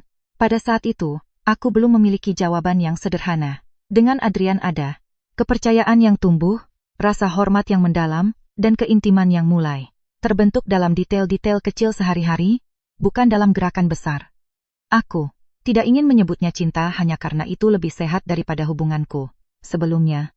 Aku berkata padanya bahwa aku sedang belajar mengenalnya tanpa harus menghilang, agar dia merasa utuh. Mahesa bersikeras bahwa aku belum menjawab pertanyaannya. Aku menjelaskan padanya bahwa itu adalah satu-satunya jawaban jujur yang kumiliki saat itu. Kemudian, dengan suara yang hampir tak terdengar, dia meminta kesempatan kedua. Aku tidak perlu memikirkannya. Aku berkata, tidak. Dia tampak terkejut dengan kecepatanku. Aku mengingatkannya bahwa aku telah memikirkan jawaban itu selama bertahun-tahun. Setiap kali dia membela perilaku ibunya yang merendahkan, setiap kali dia menyembunyikan Fanya di sebuah acara, setiap kali dia menggunakan tanda tanganku secara diam-diam, dan setiap kali dia memintaku untuk bersabar atas perilaku yang tidak pernah berniat dia ubah. Kata tidak itu bukan hanya milik pagi itu. Itu adalah jawaban akumulatif untuk semua pertanyaan yang tidak pernah berani dia ajukan sebelumnya. Sebelum pergi, dia berdiri di dekat pintu dan berkata bahwa dia telah melakukan kesalahan terbesar dalam hidupnya. Aku mengoreksi kata itu. Itu bukan kesalahan, itu adalah serangkaian keputusan yang disengaja selama berbulan-bulan. Menyebutnya kesalahan memungkinkannya berpura-pura bahwa semuanya terjadi dalam sekejap hilaf dan bahwa permintaan maaf sudah cukup untuk memutar balik waktu. Mahesa menatapku dan berkata, dengan mata berkaca-kaca, bahwa dia pernah mencintaiku. Aku menjawab bahwa aku tahu itu. Itu adalah bagian dari tragedinya. Orang bisa mencintai dan tetap menyebabkan kerusakan yang membuat tidak mungkin untuk tetap bersama mereka. Cinta tidak secara otomatis mengubah siapapun menjadi orang yang aman bagi pasangannya. Aku memintanya, jika dia pernah benar-benar mencintaiku, untuk menunjukkan satu bentuk penghormatan terakhir. Menerima bahwa aku tidak akan kembali. Dia pergi tanpa berjanji, tetapi dia tidak pernah meminta kesempatan lain lagi padaku. Ketika aku keluar dari ruang konferensi, Adrian sedang duduk di ruang resepsionis, membaca koran bisnis. Dia tidak mencoba masuk ke pertemuan atau meminta untuk mengetahui detailnya. Dia melihatku, berdiri, dan menawariku kopi. Kami berjalan ke sebuah kedai kopi kecil di lantai dasar gedung itu. Aku menceritakan hanya apa yang ingin kuceritakan. Dia mendengarkan tanpa menyebut Mahesa lemah, tanpa membandingkan dirinya, dan tanpa menggunakan percakapan itu untuk membuktikan bahwa dia lebih baik. Sore itu aku mengerti bahwa rasa hormat juga bisa terasa seperti pemberian. Ruang itu tidak sespektakuler pintu masuk ke ballroom yang dramatis. Itu jauh lebih sulit untuk dipalsukan. Hubungan antara Adrian dan aku tidak langsung berubah menjadi kisah cinta dongeng. Selama 3 bulan pertama, kami terutama adalah dua orang yang terikat oleh kontrak dan keputusan yang ditafsirkan dunia dengan lebih banyak kepastian daripada yang kami rasakan sendiri. Ada hari-hari di mana kami bekerja dengan koordinasi yang hampir alami, dan malam-malam di mana keberadaan cincin di jariku terasa terlalu berat untuk hubungan yang masih dalam tahap konstruksi. Kami tidak berpura-pura. Kami menghadiri beberapa acara bisnis bersama karena aliansi kami harus terlihat untuk menenangkan pasar, tetapi kami menghindari pos-pos mesra di depan fotografer yang dirancang untuk memprovokasi Mahesa. Kami tidak berbulan madu, tidak membeli rumah bersama, dan tidak menggabungkan rekening bank. Aku mempertahankan apartemenku di SCBD, dan Adrian tetap di rumahnya di Kebayoran. Kami bertemu untuk meninjau audit, makan malam di restoran yang tenang di Jakarta Selatan, atau berjalan-jalan di taman kota pada hari Minggu pagi ketika tekanan media membuat sulit untuk berada di tempat umum yang ramai. Dalam percakapan-percakapan di sela-sela kesibukan itu, aku mulai mengetahui detail yang tidak muncul dalam laporan profil bisnisnya. Ayahnya, pendiri Pratama Capital, telah membangun perusahaan dengan disiplin keras yang berbatasan dengan kekejaman. Adrian tumbuh dengan belajar bahwa setiap kesalahan memiliki biaya yang mahal dan bahwa menunjukkan ketidakpastian mengundang orang lain untuk mengambil tempatmu. Selama bertahun-tahun dia menanggapi pendidikan, itu dengan menjadi pria yang hampir mustahil dibaca emosinya. Aku bertanya padanya suatu malam, di balkon apartemenku yang menghadap Cakrawala, Jakarta yang berkelap-kelip, mengapa, jika dia mengenal ketakutan akan kelemahan. Itu, dia tidak pernah mencoba mengecilkan kemampuanku untuk melindungi egonya, sendiri seperti Mahesa. Dia menatapku lama sebelum menjawab. Dia menjelaskan bahwa mengagumi kemampuan, seseorang tidak membuatnya merasa kurang mampu. Kemudian dia menambahkan dengan suara pelan bahwa dia telah belajar terlalu terlambat dalam hidupnya bahwa kontrol tidak mencegah pengabaian. Itu hanya bisa memprovokasi orang untuk pergi lebih cepat. Dia tidak menceritakan lebih banyak mungkin tentang hubungan masa lalu atau ibunya dan aku tidak mendesak. Dia juga memiliki zona-zona yang perlu, dia buka atas keputusannya sendiri. Aku memulai terapi dengan seorang psikolog klinis di Jakarta Selatan, bukan karena aku meragukan keputusan hukumku, tetapi karena aku ingin mengerti mengapa aku telah mentolerir selama bertahun-tahun bentuk penghilangan diri yang sekarang tampak begitu jelas. Terapisku membantuku mengenali bahwa aku telah belajar sejak kematian orang tuaku di usia muda untuk mengasosiasikan cinta dengan kegunaan. Menjadi berguna dan menyelesaikan masalah dalam keluarga besarku membuatku merasa aman dan dibutuhkan. Dengan Mahesa, kebiasaan itu berubah menjadi jebakan. Setiap krisis memberiku peran. Selama aku bisa menyelamatkan perusahaan dari kebangkrutan, memperbaiki kontrak yang buruk atau meredakan pertengkaran antara dia dan ibunya yang dominan, aku bisa menghindari bertanya pada diriku sendiri apakah dia akan mencintaiku jika aku tidak sedang melakukan sesuatu untuknya. Belajar untuk tidak menjadi penyelamat ternyata lebih sulit daripada menarik jaminan finansial senilai ratusan miliar. Dengan Adrian, aku harus belajar menerima makan malam di mana kami tidak menyelesaikan krisis apapun. Pagi hari Minggu tanpa agenda bisnis, dan percakapan di mana aku bisa mengatakan bahwa aku lelah atau sedih tanpa harus menawarkan solusi segera. Awalnya, ketenangan itu membuatku gelisah. Aku mencari masalah di mana tidak ada masalah karena aku terbiasa membuktikan nilaiku dengan memperbaiki sesuatu yang rusak. Dia memperhatikan kecenderungan itu. Suatu sore, saat kami sedang memeriksa dokumen di ruang kerjanya di Kebayoran, dia bertanya dengan lembut mengapa aku baru saja menawarkan diri untuk mengatur ulang seluruh struktur presentasi investasi yang sudah disiapkan oleh timnya. Aku menjawab dengan defensif bahwa aku bisa membuatnya lebih baik. Dia berkata bahwa itu mungkin benar, tetapi itu tidak berarti aku harus melakukannya. Aku merasakan iritasi. Aku menafsirkan komentarnya sebagai cara untuk mengecualikanku. Dan selama beberapa menit aku kembali menjadi wanita yang harus mempertahankan haknya untuk berpartisipasi dalam perusahaan Mahesa.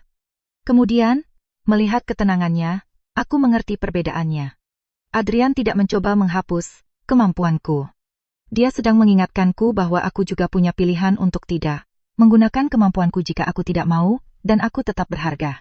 Aku meminta maaf karena bereaksi dari luka lama. Dia tidak mengubah permintaan.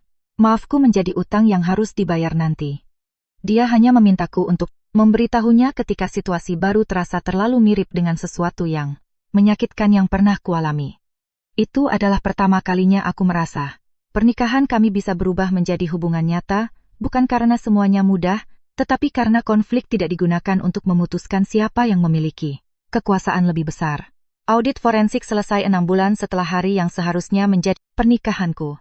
Laporan setebal 400 halaman itu mengonfirmasi faktur palsu, transfer ilegal ke perusahaan cangkang, penggunaan sumber daya perusahaan yang tidak semestinya untuk kepentingan pribadi, dan manipulasi tanda tanganku. Laporan itu juga menunjukkan kegagalan pengawasan yang parah dari Dewan Komisaris. Keluarga Wijaya tidak bertindak sendirian. Beberapa orang di manajemen senior lebih memilih untuk tidak bertanya karena hasil yang tampak di permukaan menguntungkan semua orang dalam jangka pendek. Mahesa didakwa secara resmi oleh kejaksaan dengan tuduhan penggelapan dalam jabatan dan pemalsuan dokumen. Proses hukum tidak langsung membawanya ke penjara. Sistem hukum kita bisa lambat untuk orang kaya tetapi dia kehilangan jabatannya secara permanen, mayoritas sahamnya disita untuk membayar ganti rugi, dan dia dilarang memegang fungsi direksi di perusahaan publik manapun selama penyelidikan berlangsung. Fanya memutuskan untuk bekerja sama dengan pihak berwenang sebagai saksi mahkota. Justice Collaborator. Dia mengembalikan sebagian uang, menyerahkan pesan-pesan WhatsApp yang memberatkan, dan menjelaskan bagaimana Bu Ratna telah menggunakan Cakrawala Prima untuk memindahkan dana keluar dari perusahaan ke Singapura. Aku tidak tahu apakah dia melakukannya karena penyesalan atau ketakutan akan penjara. Aku hanya tahu apa yang muncul dalam dokumen dan apa yang dia nyatakan di depan jaksa. Namanya hancur di kalangan sosialita Jakarta. Bu Ratna menyangkal telah merancang skema tersebut dan menyalahkan Fanya serta Mahesa, tetapi jejak komunikasi digital membuktikan partisipasinya. Dia harus menjual rumah keluarga yang legendaris di Menteng untuk menutupi kewajiban pajak yang sangat besar dan biaya hukum, serta untuk menghindari tuntutan pidana yang lebih berat. Ketika aku tahu rumah itu akan dijual, aku teringat sebuah makan malam formal yang diadakan di sana bertahun-tahun yang lalu. Bu Ratna telah memperkenalkanku kepada seorang tamu penting sebagai istri Mahesa yang sederhana dan penurut, dan kemudian menjelaskan dengan nada merendahkan bahwa aku tidak terlalu mengerti tentang warisan dan bisnis besar. Karena aku berasal dari keluarga yang lebih bersahaja. Aku tidak merasakan kegembiraan atas kehilangan rumahnya. Aku merasakan beban ironi yang tidak memerlukan komentar. Perusahaan Wijaya Hospitality bertahan. Pratama Capital mengakuisisi sebagian besar utang macetnya dan menyuntikkan modal segar. Dana perwalianku mengubah jaminan yang tadinya berisiko menjadi kepemilikan saham preferen yang terlindungi. Dewan Komisaris menunjuk seorang direktur utama profesional yang independen, seorang wanita berpengalaman dari industri perhotelan internasional. Hotel-hotel di Bali, Jawa, dan rencana ekspansi ke luar negeri terus berjalan. Tidak ada karyawan tingkat bawah yang kehilangan pekerjaan sebagai akibat langsung dari restrukturisasi. Pembersihan hanya dilakukan di tingkat manajemen atas yang terlibat. Mereka menawariku posisi untuk memimpin grup itu. Aku menolaknya. Aku tidak ingin menduduki kursi Mahesa untuk membuktikan bahwa aku bisa melakukannya dengan lebih baik. Tujuanku bukan untuk mewarisi tempatnya, melainkan untuk menciptakan struktur di mana tidak ada keluarga yang bisa lagi mengacaukan perusahaan dengan perluasan ketidakamanan pribadi mereka. Aku setuju untuk memimpin komite pengawas independen selama 2 tahun. Kami menerapkan audit eksternal berkala, batasan ketat pada transaksi pihak berelasi di antara anggota keluarga, dan sistem digital yang mencegah penggunaan tanda tangan tanpa verifikasi biometrik ganda. Namaku muncul untuk pertama kalinya dalam sejarah resmi restrukturisasi perusahaan. Ketika aku menerima draft pernyataan pers internal, aku menatap baris yang mengakui partisipasiku yang krusial. Selama bertahun-tahun aku telah berkata pada diriku sendiri bahwa pengakuan tidak penting bagiku, bahwa aku lebih suka bekerja di balik layar. Kenyataannya, itu penting, tetapi aku takut meminta pengakuan akan membuatku tampak egois atau ambisius, sifat yang tidak disukai pada wanita dalam budaya kita. Aku menandatangani persetujuan dengan nama lengkapku, Elara Sutanto. Aku tidak menambahkan Pratama atau Wijaya. Bukan karena aku menolak pernikahanku dengan Adrian, tetapi karena aku perlu memulihkan nama yang telah ada sebelum kedua pria itu masuk dalam hidupku. Adrian mengerti tanpa perlu dijelaskan. 1 tahun setelah hari pernikahan yang gagal itu, kami meresmikan Yayasan Sutanto. Idenya muncul dari surat-surat dan pesan langsung di media sosial yang mulai kuterima setelah wawancaraku. Wanita dari berbagai usia dan latar belakang di Indonesia menceritakan padaku bahwa mereka telah menggadaikan rumah warisan orang tua, bekerja tanpa gaji selama puluhan tahun di toko suami, atau menyerahkan jaringan kontak bisnis mereka untuk menopang bisnis keluarga di mana mereka kemudian diperlakukan seperti tamu yang tidak diinginkan atau beban.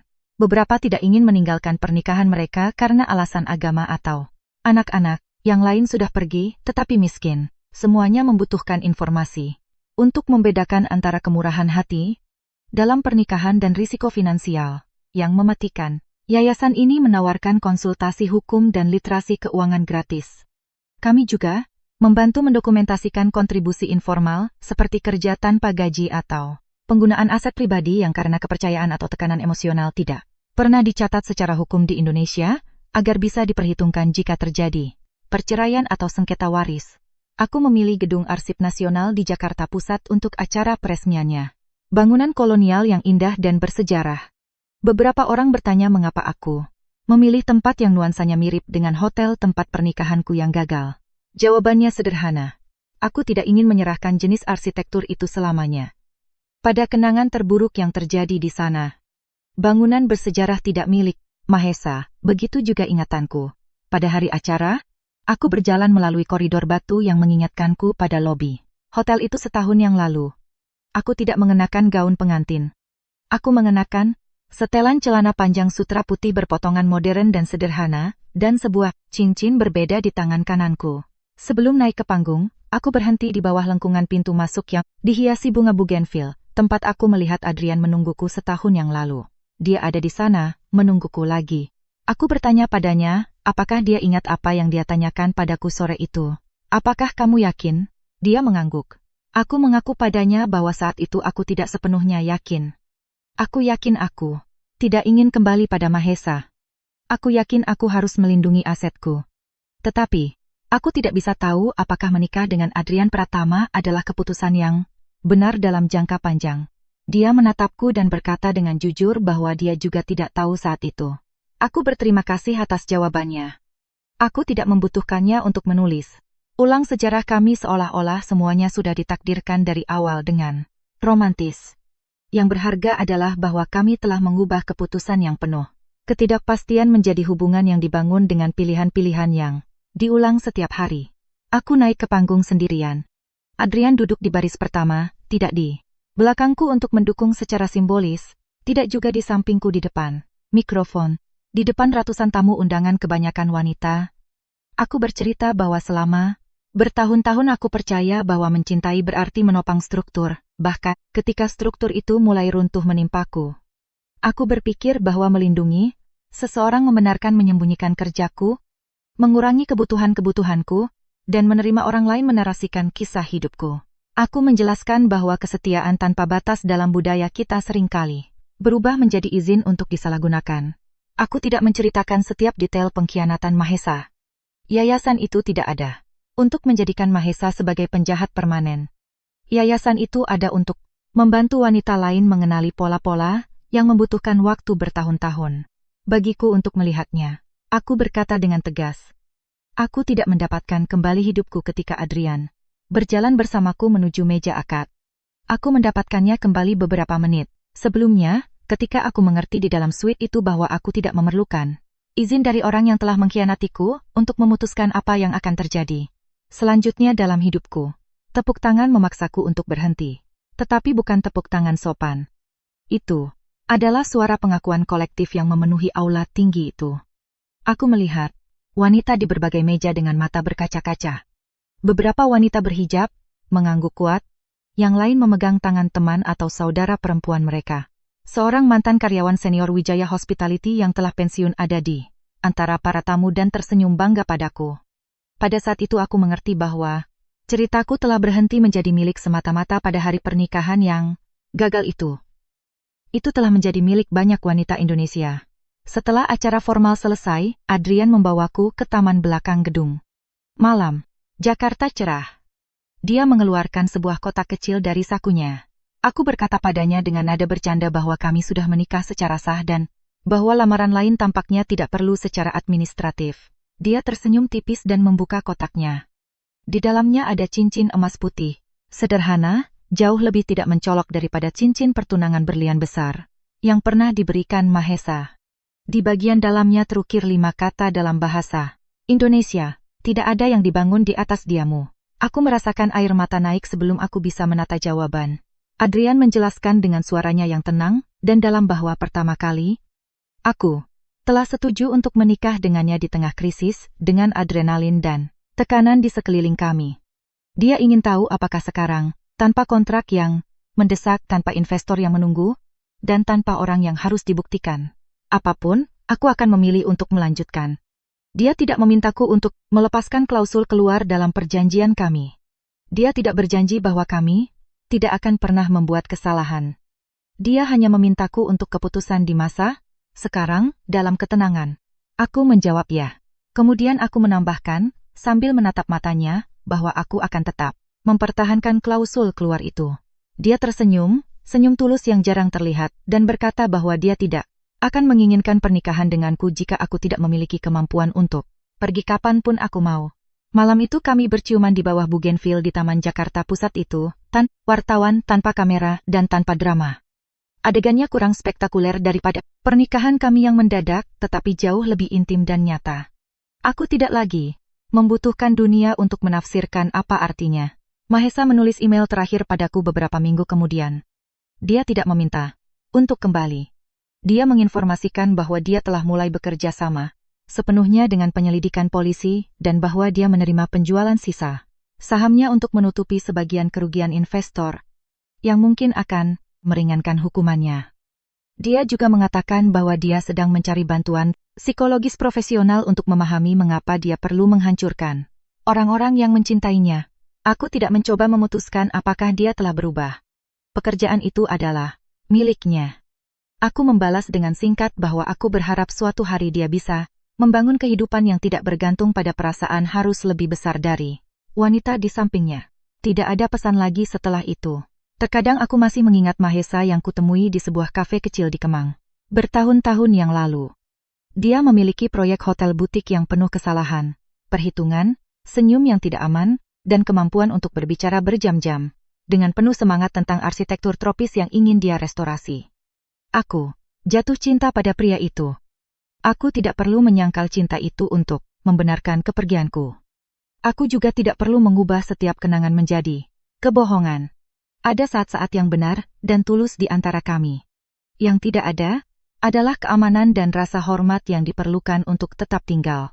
Selama waktu yang lama, aku percaya bahwa meninggalkan suatu hubungan berarti mengakui bahwa semua tahun yang diinvestasikan telah sia-sia. Sekarang aku tahu bahwa sebuah pengalaman bisa saja penting dan formatif, namun tetap mencapai titik di mana melanjutkannya menuntut pengkhianatan terhadap diri sendiri. Sore hari pernikahanku yang seharusnya, Mahesa percaya bahwa penghinaan terburuk bagi seorang wanita, terutama di lingkungan sosial kami, adalah ditinggalkan dengan gaun pengantin tanpa pria di depan pelaminan. Dia salah. Penghinaan itu tidak terletak pada gaun, para tamu, atau upacara yang dibatalkan. Penghinaan itu ada pada tahun-tahun di mana aku membiarkan kerjaku menghilang untuk melindungi egonya yang rapuh. Itu ada pada saat mendengar bahwa wanita lain yang bersedia menjadi kaki tangan dalam penipuannya dianggap lebih cocok untuk dunianya, ketika dunia itu sendiri ditopang oleh tanda tanganku. Aku tidak berjalan ke pelaminan dengan Adrian untuk membuktikan bahwa aku bisa menggantikan Mahesa.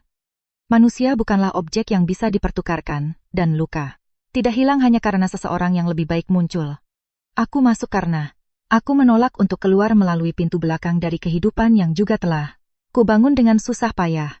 Aku menikah dengan Adrian karena kondisi yang kami tetapkan memungkinkanku untuk tetap utuh sebagai Elara Sutanto, bukan karena kekuasaannya bisa membalaskan rasa sakitku. Waktu mengubah aliansi strategis itu menjadi cinta yang tenang dan kokoh.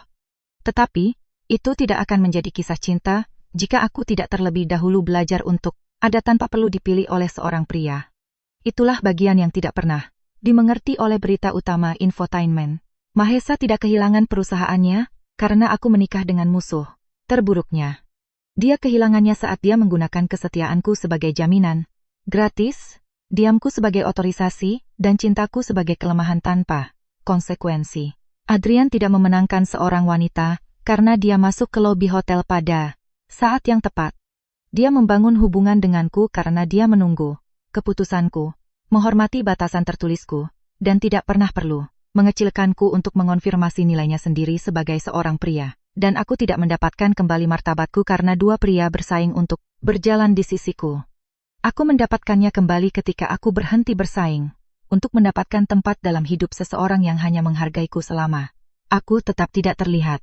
Hari ini aku masih percaya pada cinta. Tetapi aku tidak lagi percaya pada cinta yang menuntut penghilangan diri. Aku tidak percaya pada kesabaran yang digunakan untuk menunda penetapan batas, atau pada konsep keanggunan wanita Jawa yang memaksa kita untuk menerima penghinaan tanpa mengganggu kenyamanan mereka yang menyebabkannya. Aku percaya pada percakapan yang sulit tentang uang dan peran, pada perjanjian tertulis yang jelas, dan pada hak untuk menarik tanda tangan. Ketika tanda tangan itu digunakan untuk melawan orang yang memberikannya, aku percaya bahwa seorang wanita bisa menangis dan tetap kuat. Dia bisa ragu dan tetap mengambil keputusan yang tepat. Dia bisa pernah mencintai dengan mendalam, namun mengakui bahwa kembali akan menjadi bentuk meninggalkan dirinya sendiri. Selama bertahun-tahun aku berpikir kisah hidupku akan dimulai pada hari pernikahanku. Aku benar, meskipun tidak dengan cara yang kubayangkan. Hidupku, yang sebenarnya tidak dimulai ketika petugas catatan sipil menyatakan Adrian dan aku menikah. Itu dimulai beberapa menit sebelumnya, di koridor hotel itu, ketika aku melihat Mahesa, mendengar bahwa dia telah memilih Fanya dan kebohongan, dan memahami bahwa aku juga punya pilihan. Aku tidak memilih untuk menghancurkannya. Aku memilih untuk berhenti, menopangnya. Aku tidak memilih untuk menyembunyikan rasa sakitku. Aku memilih agar rasa sakit itu tidak mengambil keputusan atas namaku. Aku tidak mencari musuh untuk menghukum tunanganku. Aku memilih seorang pria yang bertanya apakah aku yakin dan bersedia menunggu jawabannya. Hari itu aku masuk ke ballroom dengan gaun yang telah kupilih untuk kehidupan lain. Aku keluar dengan namaku, tanda tanganku, dan suaraku sendiri. Sisanya kami bangun setelahnya, satu keputusan jujur pada satu waktu. Epilog. Aku belajar bahwa konsekuensi terpenting tidak selalu muncul dalam dokumen hukum. Pengacara bisa mencatat penjualan saham, penangguhan jabatan, atau pengembalian aset. Tidak ada laporan yang bisa mengukur apa artinya bangun di suatu pagi di Jakarta yang sibuk tanpa dorongan untuk memeriksa ponsel Mahesa, tanpa menghitung suasana hatinya sebelum menyebutkan masalah kecil, dan tanpa bertanya-tanya apakah satu keputusan yang benar akan memicu 1 minggu keheningan dingin di antara kami. Kebebasanku terwujud pertama kali dalam hal-hal kecil. Aku kembali menggunakan ruang kerja di apartemenku. Selama hubunganku dengan Mahesa, aku telah mengubahnya menjadi kamar tamu karena dia sering menyindir bahwa bekerja di rumah membuatku tampak tidak feminin dan tidak mampu memisahkan pekerjaan dari kehidupan pribadi. Aku membeli meja kayu jati besar, mengambil kembali buku-buku, bisnis dan sastra yang kusimpan dalam kardus, dan menggantung foto kedua orang tuaku di dinding. Aku juga kembali bermain piano. Aku tidak menyentuh tuts piano sejak kematian ibuku. Musik yang direncanakan untuk pernikahan telah membuat instrumen itu terasa terlalu menyakitkan. Tetapi suatu sore yang hujan, aku duduk di depan piano di ruang tamu rumah Adrian, dan memainkan melodi yang dimainkan orkestra gamelan sementara Mahesa mencampakkanku di suite itu. Awalnya tanganku kaku dan sering salah. Kemudian, perlahan, lagu itu berhenti menjadi milik ballroom hotel itu dan kembali menjadi musik biasa. Adrian mendengarku dari ambang pintu tanpa masuk. Ketika aku selesai, dia tidak bertepuk tangan atau mengatakan dia bangga padaku. Dia tidak mengubah momen itu menjadi ujian pemulihanku. Dia hanya bertanya dengan tenang apakah dia bisa duduk bersamaku. Aku memberinya ruang di bangku piano dan memainkan lagu lain, sebuah komposisi klasik sederhana yang disukai ibuku. Aku mulai mengenali cinta dalam jenis kehadiran seperti itu. Bukan dalam janji besar yang dibuat di depan ratusan orang, tetapi dalam kemungkinan berbagi ruangan tanpa merasa harus memainkan peran tertentu. Bukan dalam hadiah mahal yang dibeli dengan uang perusahaan, tetapi dalam kenyataan bahwa seseorang mengingat kapan aku butuh ditemani. Dan kapan aku butuh pintu tertutup untuk sendirian. Hubungan kami tidak sempurna, jauh dari itu. Kami bertengkar soal pekerjaan, soal jadwal yang bentrok, dan soal kemudahan di mana Adrian karena kebiasaan lama sebagai CEO tunggal terkadang mencoba menyelesaikan sendiri masalah yang dia anggap berbahaya bagiku tanpa berkonsultasi. Sekali aku menemukan bahwa dia telah meminta tim hukumnya untuk menangani ancaman pencemaran nama baik dari seorang kerabat jauh Mahesa tanpa memberitahuku. Keputusan itu bertujuan untuk melindungiku dari stres, tetapi terlalu mirip dengan kebiasaan Mahesa memutuskan informasi apa yang boleh ku ketahui. Aku mengonfrontasinya malam itu juga. Adrian mencoba menjelaskan bahwa dia tidak ingin membuatku khawatir. Aku menjawab dengan tegas bahwa menyembunyikan sesuatu untuk melindungiku tetaplah menyembunyikan sesuatu. Selama beberapa jam, suasana di rumah itu tegang dan tidak nyaman. Tak satu pun dari kami menemukan frasa brilian untuk menyelesaikannya. Keesokan harinya, dia tidak mengirim bunga. Dia menyerahkan semua dokumen terkait masalah itu padaku, memasukkan namaku dalam rantai email komunikasi dengan pengacara, dan mengusulkan aturan baru untuk rumah tangga kami. Tidak ada tindakan perlindungan signifikan yang boleh diambil tanpa sepengetahuan orang yang dilindungi, kecuali dalam keadaan darurat fisik langsung. Aku menerima permintaan maafnya, karena itu datang disertai dengan perubahan perilaku yang dapat diverifikasi.